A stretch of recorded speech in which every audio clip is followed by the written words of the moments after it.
तो welcome to my channel guys Ribbon Ayurveda. तो चलिए अगत का फर्स्ट चैप्टर शुरू करते हैं, कंसेप्ट ऑफ अगत तंत्र। फिर उसके बाद इसमें पहले हम देखते हैं अगत तंत्र के बारे में, निरुक्ति, परिभाषा, इसका इतिहास। नॉर्मली ये 10 मार्क के लिए पूछा जाता है कि नॉर्मल डिटेल बताओ अगत तंत्र के बारे में, उसका और मॉडर्न वगैरह ये सब चीज़ें। पर पहले ऐसे ही इसको देखते, फिर उसके बाद अगत तंत्र में क्या क्या है अब देखते हैं इसमें।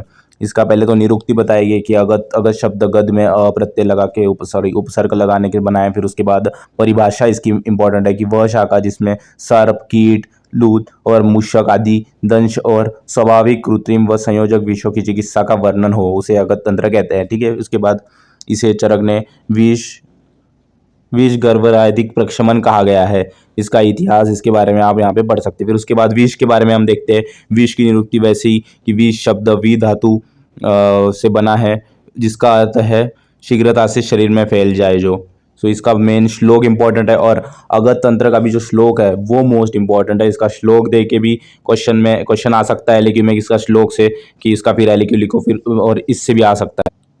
तो इन दोनों के जो है श्लोक वो बहुत ज़्यादा इंपॉर्टेंट है, ये दो श्लोक। ठीक है, इनको आपको बिल्कुल ही मिस नहीं करना है, इनको आपको करके जाने हैं। ठीक है, तो आगे बढ़ते। तो विष का मतलब क्या होता है?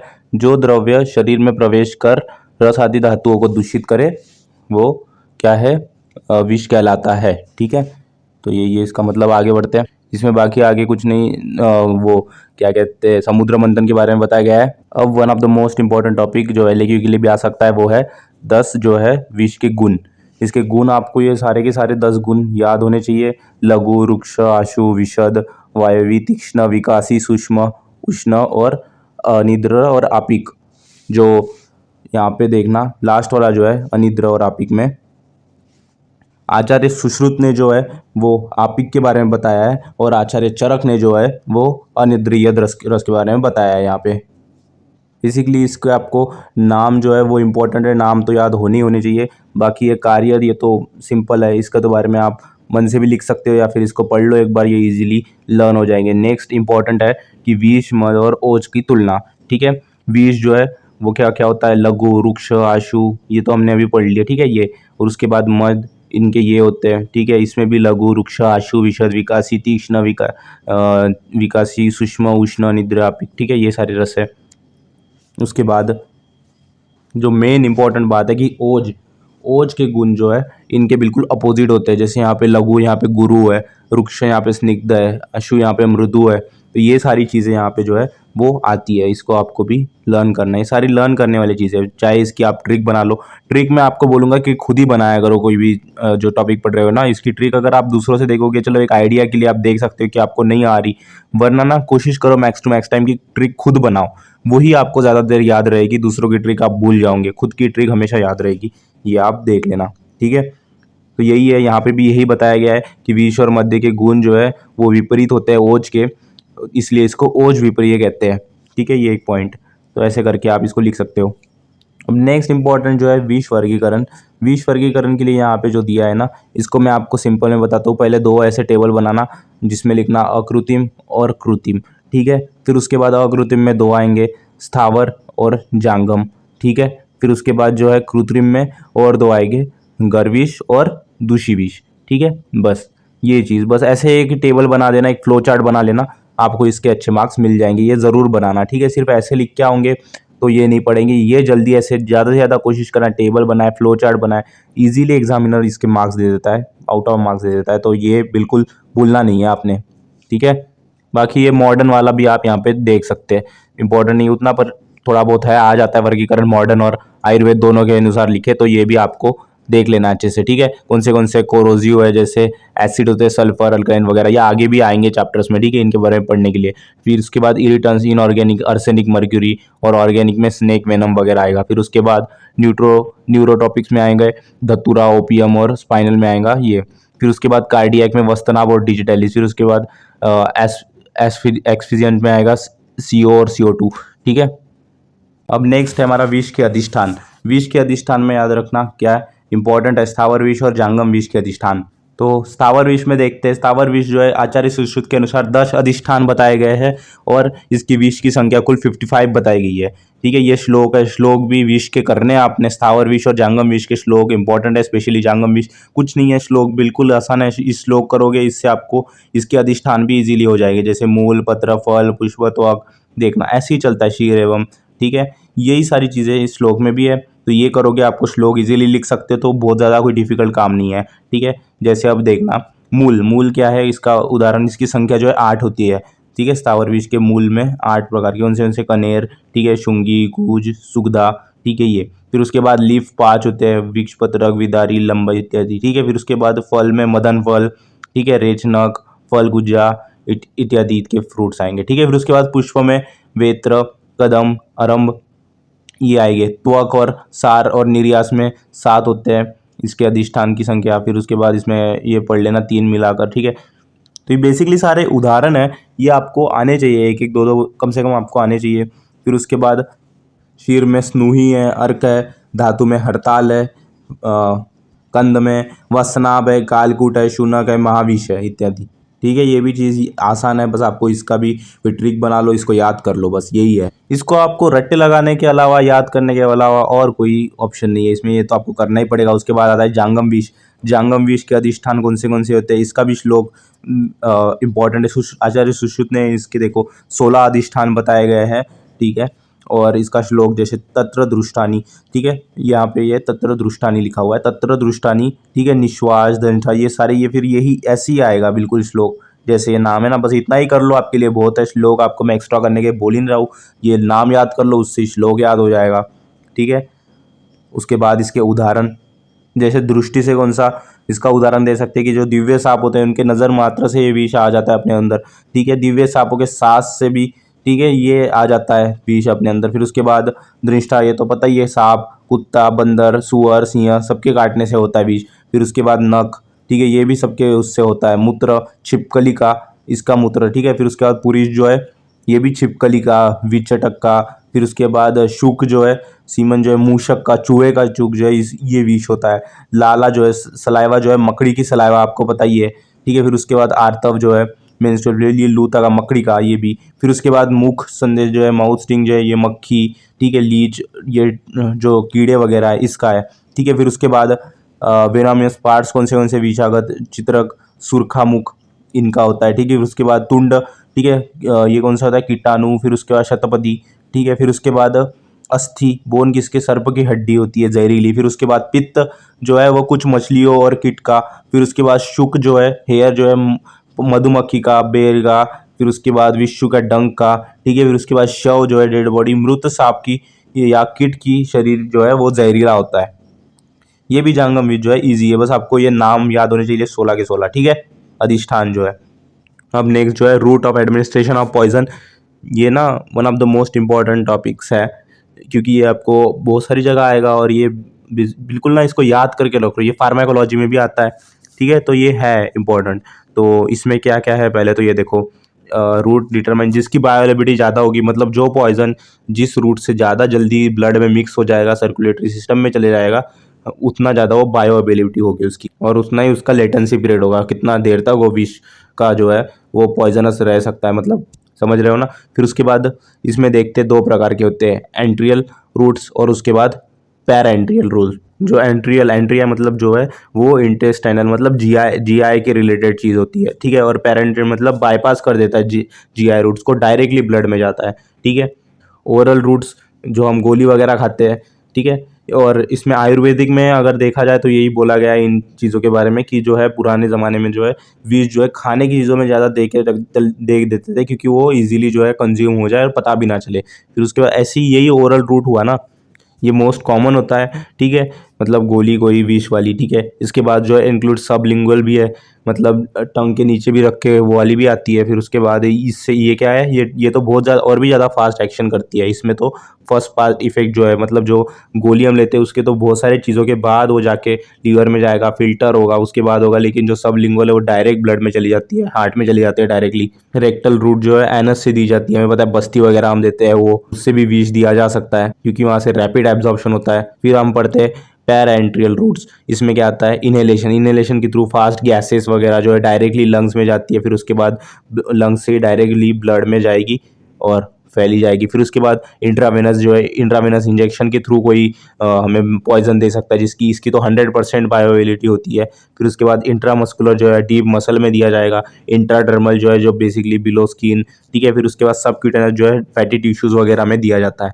तो ये सारे हैं, और भी है रूट्स, पर इतना भी आप लिख लोगे तो इट्स मोर देन इनफ और गुड, ठीक है। और बाकी इसको बढ़ाना आपको खुद आना चाहिए, 2-3 चीज़ें और ऐड करनी आनी चाहिए। आयुर्वेदिक में लिख लो, ठीक है।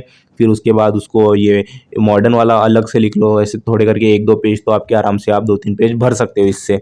देखो जैसे अब टॉक्सिकोकाइनेटिक्स ये इतना इंपॉर्टेंट नहीं है, जैसे फार्माकोकाइनेटिक्स होता है वैसे ही है, उसमें भी एडीएमई वो आता है साइकिल, इसमें भी यही है, एब्जॉर्प्शन, डिस्ट्रीब्यूशन, मेटाबॉलिज्म और एक्सक्रीशन, ठीक है।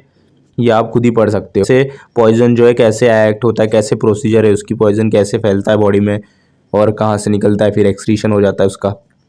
अब ऐसे ही विष गति जो है ये बेसिकली एसएक्यू के लिए वेरी इंपॉर्टेंट है, ठीक है। 2 मार्क के क्वेश्चन तो कोई आता नहीं है, गलत लिखा, इसको निकाल देना यहाँ से, याद रखना। एसएक्यू में आता है विष गति के नाम से। इसमें बिल्कुल सिंपल सा कंसेप्ट है, कुछ भी ज़्यादा नहीं है। जो जंगम विष है उसकी गति जो है अधोगामी होती है, नीचे की ओर जाता है। जो भी मतलब जानवरों से होता है ना काटा हुआ जंगम विष, वो हमेशा नीचे की ओर उसकी गति होगी, ये देखना आप। और जो स्थावर विष है जो ना, वो ऊर्ध्वगामी होता है, ऊपर की ओर वो उसका सर्कुलेशन में जाता है। ये एक विष गति के बारे में बताया हुआ है पॉइंट। लेकिन अब एमसीक्यू, अब एसएक्यू में आ गया ये, तो इसको 5 मार्क का इतना सा लिख के तो आप छोड़ोगे नहीं, इसको आपको डिटेल में आप बढ़ा सकते हो, 1 पेज का 2 पेज का आंसर इसको बना सकते हो। पहले विष के बारे में बताना, भगत के बारे में बताना, विष के टाइप्स बताना, ठीक है। विष का वो टाइप्स का टेबल नहीं हमने बताया था इसके पहले, कौन सा टाइप था भूल गए, विष के टाइप्स, अकृत्रिम, कृत्रिम, ठीक है। स्थावर विष, जंगम विष, घर विष, दुष्ट विष, ठीक है, याद है ना। तो यही चीज़ यहाँ पे आप ऐड करके ऐसे करके इसको 2 पेज का आराम से बना सकते हो। मैंने आपको टेक्निक बता दी है अब, ठीक है। लाइक एंड सब्सक्राइब कर दो, क्योंकि यार बड़ी मेहनत से ये बनता है, notes not easy to make है, बड़ा इसमें टाइम चले जाता है, तो प्लीज़। तो चलिए आगे बढ़ते। अब नेक्स्ट हम देखते हैं विष के गुण, कर्म और प्रभाव, ठीक है। इसमें पहले विष की प्राणहर प्रक्रिया क्या होती है। विष शरीर में प्रवेश करता है, सर्वप्रथम रक्त को दूषित करता है, त्रिदोष कफ वात, कफ पित्त वात, ठीक है, तथा सभी आशयों को एक साथ दूषित करता है। दोष अपने स्थान पर पाचन नहीं हो पाते और तीव्र रूप में प्रकोपित होते हैं, अंत में हृदय में स्थित होकर मृत्यु का कारण बनते हैं, ठीक है। ये इसकी प्रक्रिया, ये प्रक्रिया आ सकती है, वन ऑफ द इम्पोर्टेंट इसका पॉइंट है एसक्यू या एलएक्यू के लिए भी, ठीक है। तो ये फ्लो चार्ट बना देना। उसके बाद रक्त दूषित होने पर कौन से लक्षण आते हैं, जैसे चुनचुनी होती है त्वचा पर, लाल जगते आते हैं, फिर पसीना अधिक आता है, बेचैनी होती है, चींटियों के चलने का एहसास होता है, ठीक है। फिर उसके बाद शरीर में दर्द और जलन होती है, जुम्बाई बहुत आती है, ठंडा खाने की इच्छा होती है, ठंडे पदार्थ खाने की इच्छा होती है। फिर उसके बाद क्या कहा गया इस पे, और कि वातादि दोषों के कारण शरीर पर विष का प्रभाव क्या होता है। वात के स्थान में विष, जैसे मोह, अर्ति, मूर्छा, गलग्रह, पिपासा, मुख, फेन, सर्दी आदि रोग हो जाते हैं। पित्त के स्थान में विष जाने से क्या होता है, काश, ज्वर, क्लम, दाह, अतिसार, ये सारे वात वाले पित्त वाले दोष लिख देना। फिर कफ में क्या है, फिर कफ के स्थान पर श्वास, कंडू, लाला, प्रसेक, वमन आदि, ये जो है कफ वाले जो है दोष यहाँ पे जो है रोग यहाँ पे लिख देना। ये रोग निदान में आपको पता ही होगा, ये थोड़ी बहुत चीज़ें वात पित्त कफ वाले जो होते हैं ये लिख देना, बस खत्म हो गया। वातादि दोष के कारण शरीर पर विष का प्रभाव, ये वाला पॉइंट। अब नेक्स्ट इसमें 1.10 जो है विष वर्धक भाव और विष संकट।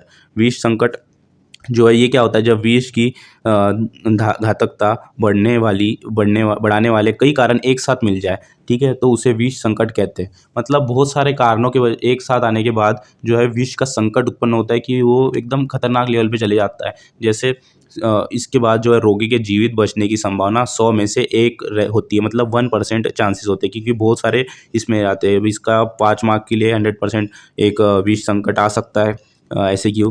इसका श्लोक भी फिर इंपॉर्टेंट है, ठीक है। श्लोक नहीं करते आप, अपनी मर्जी, अब नहीं करते, थोड़ा बहुत अगर हो रहा है तो कर लेना, वरना नहीं तो ठीक है। अष्टांग संग्रह का ये, या फिर इसको अब बड़ा चला के, तो आपको पता ही है, मैंने बता रखा है कैसे लिखना है। पहले विष लिखना प्रॉपर, उसका सब करके फिर ये लिखना। फिर इसके कारण क्या है, मुख्य कारण इसमें बताए गए कि काल, ठीक है, शरद ऋतु वगैरह, फिर अन्न, विदाई अन्न खाने की वजह से, फिर पित्त दोष बढ़ जाने की वजह से, फिर उसके बाद रक्त जो है वो द्रव्य हो जाने की वजह, दूषित हो जाने की वजह से, ठीक है। ठीक है। इसमें यही इन कारणों की वजह से जो है एक साथ हो रहे हैं ना, ये सारे कारण एक साथ आ गए, फिर उसके बाद विष संकट उत्पन्न होगा। यही बोला है कि विष के प्रतिकूल काल, अन्न, दोष और द्रव्य, मतलब विष को जो चाहिए वैसा काल आ गया, वैसा अन्न खा लिया, वैसा ही दोष उत्पन्न हो गया, वैसा ही रक्त उसके कारण खराब हो गया। एक साथ ये सारे अनुकूल होने के कारण विष का संकट जो है वो उत्पन्न हो गया है। बस यही है इसमें, और कुछ नहीं है। अब देखते हैं विष, वेग, वेगांतर और चिकित्सा। ठीक है। विष वेग क्या है? वेग क्या है? पहले डेफिनेशन इसकी, कि जब विष शरीर की 7 कलाओं, मतलब धातुओं के स्तर यानी धातुओं के बीच की जो कलाएं होती है को एक एक कर पार करता है तो उसे वेग कहते हैं। ठीक है। विष का वेग ये होता है कि वो जो 7 कलाएं होती है धातुओं के अंदर, धातुओं के बीच, ठीक है, धातुओं के स्तर पे, उसकी उसको भी पार करके जब उस पार करता है तो उसको वेग कहते हैं। एक एक प्रकार के वेग आते हैं। ठीक है, विष के।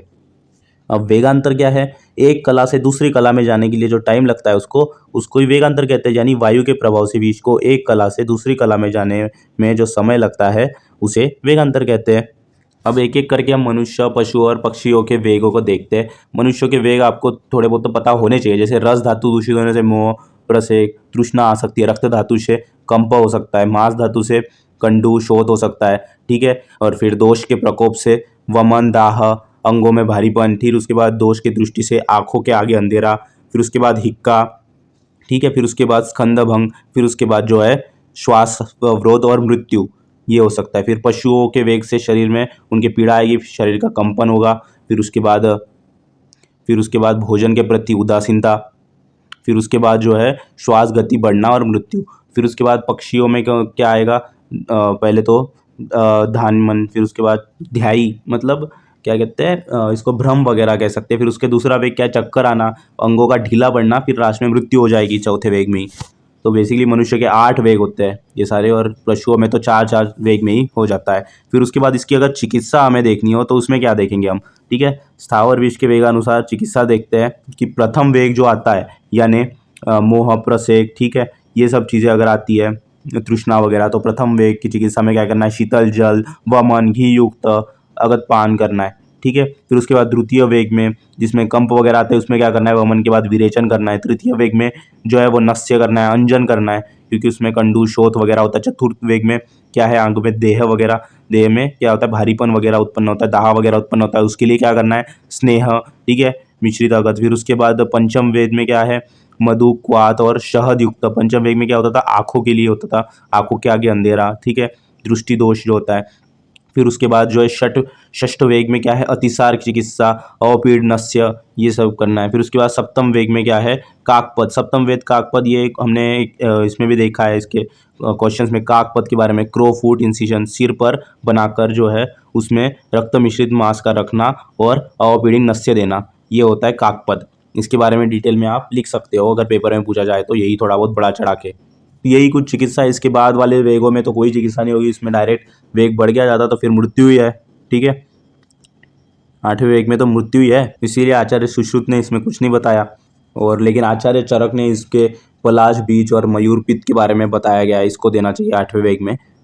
ठीक है, आगे बढ़ते हैं। विष, पित्त और विष मुक्त के लक्षण। इस पे भी ऐसे क्यों आने के चांसेस होते हैं? विष, पित्त, ये क्या होता है? इसके लक्षण क्या होते हैं? मुख से झाग निकलना, काल दस्त, मतलब धुएं का रंग का। दस्त जो है मतलब जो मल जो है वो कैसा आता है? एकदम काला, धुएं के रंग का। ठीक है, काला दस्त। फिर उसके बाद पेट फूलना। फिर उसके बाद शरीर में शीतलता। इसके बाद विष मुक्त के लक्षण क्या है? ये विष पित्त के लक्षण है। विष मुक्त के लक्षण क्या है? याद रखना, ये आचार्य सुश्रुत के अनुसार पढ़ रहे हैं हम। दोष, धातु, मल अपनी स्वाभाविक स्थितियों में आए। फिर उसके बाद इंद्रिय का प्रसन्न होना और मन का शांत हो। ठीक है, ये विष मुक्ति के लक्षण है। फिर उसके बाद जो इम्पोर्टेंट जो है इसमें शंका विष आता है, विष उपद्रव आता है। शंका विष बिल्कुल आ सकता है 5 मार्क के लिए ऐसे, में इसमें क्या आएगा? शंका विष क्या होता है? जब जहरीले जीवों के काटने का केवल संदेह हो। ठीक है, इसके लक्षण पसीना, मूर्छ, मानसिक होते हैं। ठीक है, इसके लक्षण जो बेसिकली पसीना आता है, मूर्छा आता है, मानसिक लक्षण आते हैं। इसकी चिकित्सा सांत्वना देना है और मंत्रों द्वारा की जाती है। ठीक है, इसमें कुछ नहीं समझाना है उसको। शंका विष यानी बस उसको शंका हो रही है, इसको आप बड़ा चढ़ा के अब लिख सकते हो, 5 मार्क का बना सकते हो कि क्या क्या चीज़। जैसे सांप काटा भी नहीं, बिल्कुल आग की पट्टी बांध के अगर 2 सुई चुबा दी जाए, बोल दिया जाए कि सांप काटा है, तो उसको शंका हो जाएगी। ठीक है, कि सांप काटा है, मेरे को सांप काटा है, बस फिर वो मानसिक वो हो जाएगा, मानसिक उसको दोष। तो यही है, इसको ही शंका विष कहते हैं। इसको आप पहले विष की डेफिनेशन वगैरह बता के ऐसे करके आप प्रॉपर इसको कर सकते हैं। फिर उसके बाद विष उपद्रव, ये क्या होता है? विष के कारण उत्पन्न होने वाली जटिलताएं, ठीक है। अष्टांग संग्रह के अनुसार इसकी संख्या 16 होती है, जैसे ज्वर, काश, श्वास, हिक्का, ठीक है। विष के उपद्रव है, ठीक है। विष अगर ज़्यादा जटिल हो जाए इसका तो फिर शरीर में इतने सारे उपद्रव आते हैं, ठीक है। Thank you. और एक एक करके हम मगध की सीरीज शुरू करेंगे, ऐसी हर एक चैप्टर की, हर एक सब्जेक्ट की हम शुरू करेंगे। इसके बाद रोग वगैरह, ठीक है। रस भी, रस का हमने पहला तो पढ़ा दिया, उसमें थोड़ी वॉइस कम है मुझे पता है, पर आपको मैनेज करना पड़ेगा। और इसका आगे में भी और हो सकेगा, टाइम मिलेगा तो उसका मैं परिभाषा चैप्टर पढ़ाया ना, उसका और एक बार अच्छे से ज़्यादा अच्छे वॉइस में कर दूंगा, ठीक है। आप सब्सक्राइब करें, सपोर्ट दिखाएं, मैं सारी चीज़ें लाऊंगा, ठीक है। Thank you.